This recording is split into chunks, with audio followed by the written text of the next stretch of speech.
समस्या का समाधान नहीं है कि आप घर छोड़कर चले जाएं, इससे अत्याचार जो है वो खत्म नहीं होगा। और दूसरी बात ये कि जब आप कहते हो कि शहरों में भी अत्याचार होने लगे, तो भैया भारत एक ऐसी जगह है जहां शहर और गांवों में अत्याचार के मामले में कोई अंतर नहीं है। इवन मैं बता रहा हूं कि दिल्ली जैसे राज्यों में भी अत्याचार होते हैं।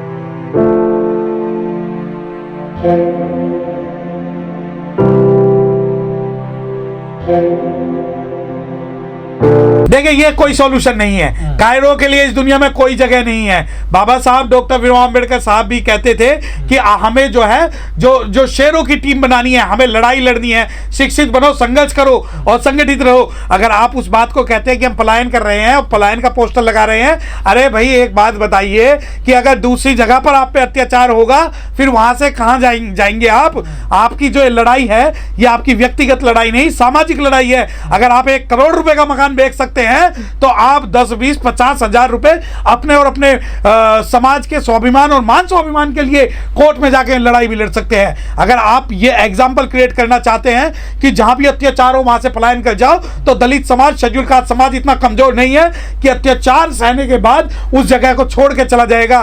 क्योंकि हम वो लोग हैं कि अटल रहा जो अपने पथ पर लाख मुसीबत आने में मिली सफलता जग में उसको जीने में मर जाने में। और पलायन की जहां तक बात है और आप कहते हो कि भाई पलायन इस बात का सॉल्यूशन है, तो हो सकता है आप अपनी नौकरी के कारण, आपकी नौकरी आपके मान स्वाभिमान और समाज की इज्जत से बड़ी हो तो आप पलायन कर सकते हैं। परंतु अगर ये समाज की लड़ाई है और पूरे आप चाहते हैं कि इस लड़ाई को लड़ना, तो अच्छे से अच्छे आप इस मामले की पैरवी कीजिए।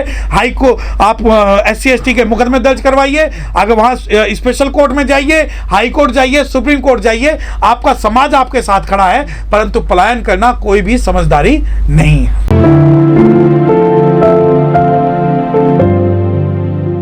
देखिए, जिस अलीगढ़ में आप सोसाइटी की बात कर रहे हैं, अत्याचार की जब बात होती है तो बाबा साहब डॉक्टर भीमराव अंबेडकर साहब ने कहा था कि जुल्म करने से जुल्म सहने वाला ज्यादा जो है मुलजिम होता है। तो जो जुल्म सह रहे हैं उसकी परिभाषा में गांव और शहर फिट नहीं बैठता। अब जब आप बात कर रहे हैं अलीगढ़ की जिस सोसाइटी की, अब आप ये देखिए कि हमारे जो बुद्धिजीवी वर्ग है, चाहे उसमें मैं ही शामिल क्यों ना हूं, ये सोचते हैं कि इनका जो मिशन मूवमेंट का मतलब सिर्फ इतना है कि 14 अप्रैल की जयंती बनाना है या बुद्ध पूर्णिमा मनानी है। वो भूल जाते हैं कि जब दूसरे पर अत्याचार होता है तो तब वो घरों से बाहर नहीं निकलते, और वो भूल जाते हैं कि जलते घर को देखने वाले फूस का चप्पल आपका है, कि जलते घर को देखने वाले फूस का चप्पल आपका है, उसके पीछे तेज हवा है, आगे मुकद्दर आपका है, और तेरे कत्ल पे मैं भी चुप था, मेरा नंबर अब आया, और मेरे कत्ल पे तू भी चुप है, अगला नंबर आपका है। तो ये भूल जाते हैं शहरों में रहने वाले लोग कि हमारे ऊपर अत्याचार नहीं होंगे। वो भूल जाते हैं इस बात को कि गांव में अगर बलात्कार हो रहा है तो उससे हमारा लेना देना क्या। वो भूल जाते हैं कि जब रिजर्वेशन की लड़ाई हो रही है तो उस रिजर्वेशन की लड़ाई में उन्हें भी शामिल होना पड़ेगा, क्योंकि आने वाली पीढ़ियों को जवाब देना है। परंतु जब अब अत्याचार हो गया तो अत्याचार का जो मुद्दा है वो क्या है कि उन्होंने 14 अप्रैल की और बुद्ध पूर्णिमा की जयंती नहीं मनाने दी। अच्छा, आपका मिशन मूवमेंट सिर्फ यहीं तक सीमित हो गया कि 14 अप्रैल की जयंती बनानी और उन्होंने नहीं बनाने दी। अरे अगर उन्होंने नहीं बनाने दी तो आप कानूनी प्रक्रिया आपने क्या की? क्या जब आप बात करते हैं कि उन्होंने बनाने नहीं दी और आपने बनने नहीं दी, आपने क्या एक्शन का रिएक्शन किया? देखिए, कोई भी संवैधानिक कार्य करने के लिए परमिशन की आवश्यकता नहीं होती।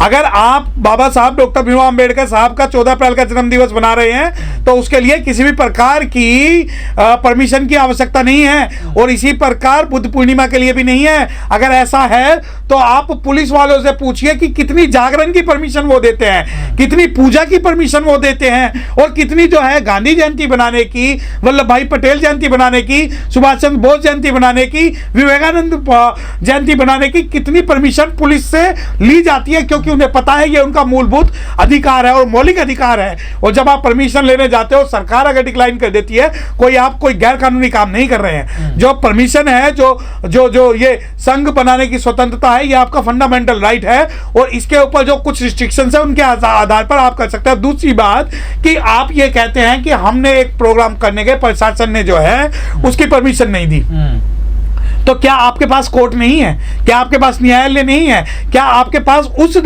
उस डिक्लाइन ऑफ परमिशन के लिए या अपील के लिए कोई दूसरे फोरम नहीं है?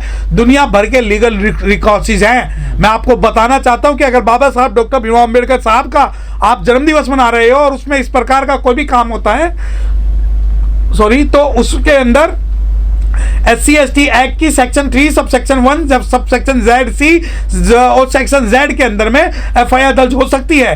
क्योंकि ये केवल यहाँ सवाल केवल बाबा साहब डॉक्टर भीमराव अंबेडकर साहब की जयंती बनाने का नहीं है। सवाल यहाँ पर यह है कि आप लोगों को जब उन्होंने परमिशन कैंसिल कर दी तो आपने उसके बाद क्या किया, यह सवाल है। अगर आप उन्हें मजबूत मानते हो तो आपको अपने जो तथ्य हैं उन्हें आप सुधार लीजिए।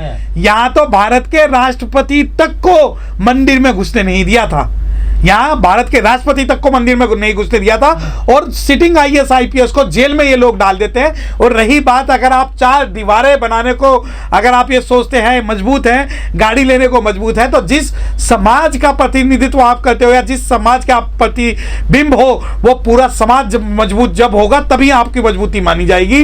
अदरवाइज आप मजबूत नहीं माने जाएंगे। आप कहते हैं कि चलो ठीक है आप पैसे से मजबूत है। अगर आप पैसे से मजबूत हैं तो आपने कितने एडवोकेट इस लड़ाई को लड़ने के लिए हायर किए, ये बताइए। कितने मुकदमे आपने कोर्ट में दर्ज किए, कितना आपने हाई कोर्ट का अप्रोच किया, कितना सुप्रीम कोर्ट का अप्रोच किया। तो जब आप ये कहते हैं कि हमारे ऊपर अत्याचार हो गया और अब पूरी दुनिया लड़ाई लड़ने के लिए आए, तो मैं आपको बताना चाहता हूं कि हमें अपनी लड़ाई खुद लड़नी पड़ेगी। इस लड़ाई को लड़ने के बाद जो जितने रिसोर्सेज हैं, आप कह रहे थे कि भाई वो इतने साधन संपन्न लोग हैं, तो साधन संपन्न लोग हैं तो मुझे ये बताइए कि साधन संपन्न लोगों के परिवार में से वो साधन संपन्न लोगों में ने कितने धरने प्रदर्शन किए हैं इस परमिशन डिक्लाइन होने के बाद, कितना SC/ST एक्ट में मुकदमे दर्ज किए हैं। अगर पुलिस नहीं दर्ज करती तो आपने 156(3) क्यों नहीं लगाई, स्पेशल कोर्ट क्यों नहीं गए, आपने ज्ञापन क्यों नहीं दिया? क्या ये चीजें हुई? ये चीजें नहीं हुई। और मैं आपको बताना चाहता हूं कि शिक्षित होने का मतलब यह नहीं है कि आप जागरूक हो। बाबा साहब डॉक्टर भीमराव अंबेडकर जब कहते हैं कि शिक्षित बनो, तो उनके कहने का मतलब यह बिल्कुल नहीं था कि आप जो है PhD करो, समाज की लड़ाई ना लड़ो। आज शिक्षित होने का मतलब है जागरूक होना। हमारे पुरखे जो हो सकता है कि वो पढ़े लिखे ना हो पर वो जागरूक बहुत ज्यादा थे, इसीलिए उन्होंने हर जगह पर बाबा साहब डॉक्टर भीमराव अंबेडकर साहब की प्रतिमा लगवा दी, बुद्ध विहार बनवा दिए, अंबेडकर धर्मशाला बनवा दी। और आज जब लड़ाई लड़ने की बात होती है तो हम ये कहते हैं कि नहीं, हमारे साथ तो अत्याचार हो रहा है। अगर वही तो मैं बता रहा हूं कि अगर आप सरकारी नौकरी पाने को जागरूकता मानते हैं, उस सरकारी नौकरी एक मात्र क्राइटेरिया आप मानते हैं कि जिसे जागरूक होने के लिए, तो आप तो पूरे समाज पे उंगली नहीं उठा पाएंगे। मैं आपको बताना चाहता हूं कि उत्तर प्रदेश वो जगह है जहां 4 बार बहन कुमारी मायावती जी की शासन में बहन कुमारी मायावती जी मुख्यमंत्री बनी, और उस वक्त शासन के अंदर कोई इस प्रकार की अगर एक भी शिकायत आई हो तो हमें बताइए। जागरूकता का मतलब अगर आप ये कहते हैं कि 14 अप्रैल की जयंती बनानी और बसपा की सरकार नहीं बनानी, तो हमें ऐसी जागरूकता नहीं चाहिए। जागरूकता का मतलब यह है कि आपके प्रतिनिधित्व सरकार में बैठे रहे।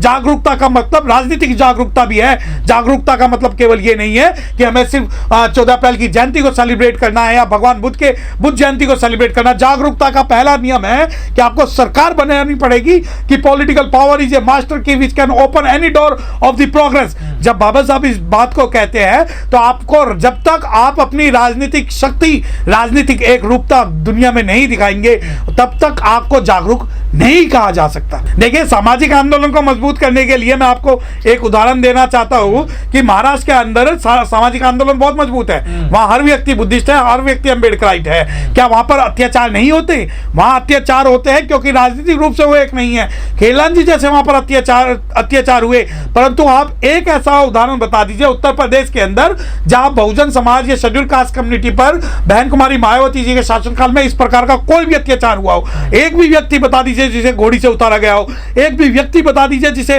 मूंछों के कारण मारा गया हो, एक भी व्यक्ति बता दीजिए कि 14 अप्रैल की जो परमिशन है वो डिक्लाइन हुई हो। अब वो लोग कहते हैं कि बहन कुमारी मायावती जी ने ही एक लॉ लेके आए थे, कानून, कि आपको मूर्ति लगाने से पहले शासन की परमिशन लेनी पड़ेगी। वो इसलिए लाए गए थे ताकि शासन की जिम्मेदारी हो कि उस मूर्ति का रखरखाव करे, उस जगह का रखरखाव करे, तो इसलिए परमिशन जरूरी थी। और आज जब आप कहते है कि जागरूकता का मतलब राजनीतिक जागरूकता, बिल्कुल सामाजिक रूप से पूरे भारत में हमारे लोग जागरूक हैं, परंतु राजनीतिक रूप से आप जागरूकता का जब आप बात करेंगे तभी आपको प्रोटेक्शन मिलेगी। क्या यही सॉल्यूशन है, पलायन करना, घर छोड़ देना, बिकाऊ मकान लिख देना, पोस्टर